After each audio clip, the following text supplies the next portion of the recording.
Kawagoe, a central town just located 30 minutes away from Ikebukuro and also known as the castle town of Tokyo.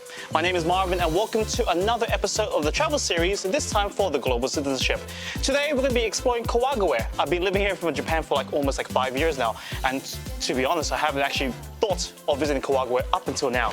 Now, if you probably remember, there's a gentleman that's joining me right behind me on camera. His name is Daiki, and if you've seen our Asakusa guide, you probably would have remembered him. Anyway, come and follow us. We're going to show you top things to do and see when you're in Kawagoe, including what we consider the Instagrammable places here in this place. Catch you soon. Man, if I went back in time, I would have definitely boarded the bus to get this old part of Kawagoe, but it was indeed a nice stroll through what I thought was Kawagoe's version of Harajuku. I was lined up with the shops that gave that feeling.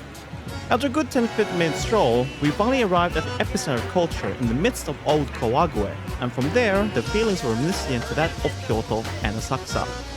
Daiki told me, prior to arriving in Kawagoe, that when he came here a few weeks ago, he stopped by this Starbucks, and then proceeded to let me know that this store was crowned as being the fancier version of Starbucks, with its own Zen garden at the back.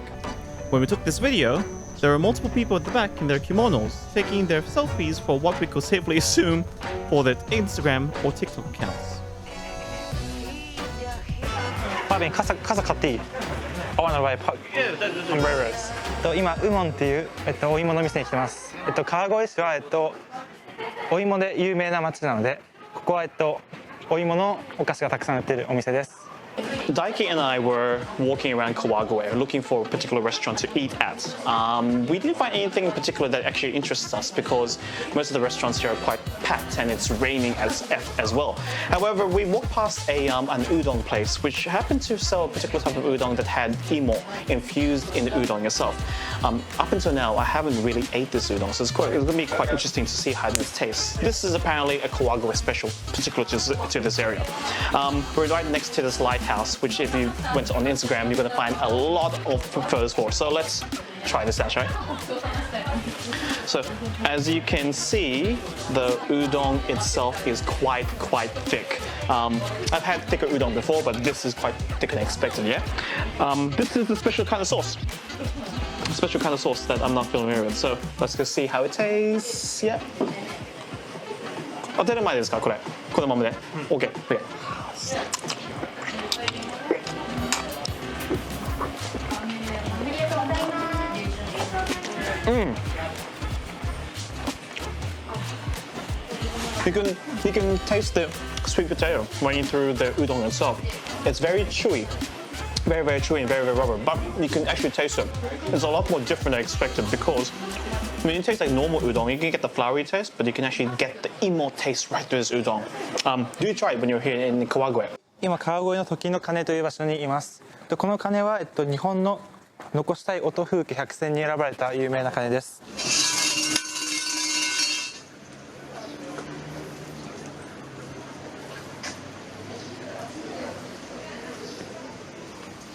Remember, being a global citizen, we are all responsible for our actions, and to be acutely aware of our surroundings.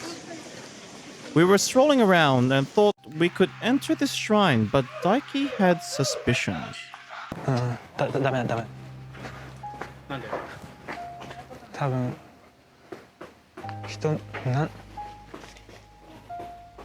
Simply put, if there are no people inside, 曹洞宗の神社だから、it's safe not to enter as well in respect.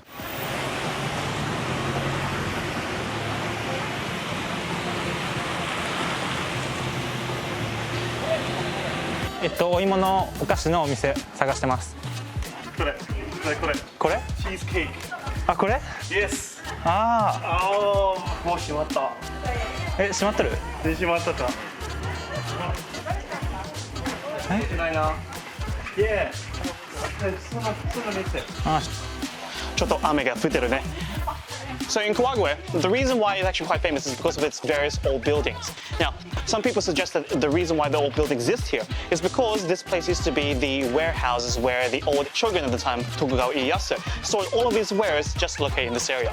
So as you can see, that's the reason why this place still maintains its architecture based from the in the Edo period or the Meiji period as well. Now, at the moment, it's currently raining as we speak. And so unfortunately we have to cut the video a bit short. However, so for those people who've actually been to Kawagoe and seen this video and have kind of wondered like what places we've also missed out on, this is an opportunity for you to comment right below to tell us exactly what we missed out on. Anyway, my name is Marvin, and thank you very much, Zaki, for joining me in this adventure, and we'll see you next time in the next episode of the Global Citizenship. Catch up.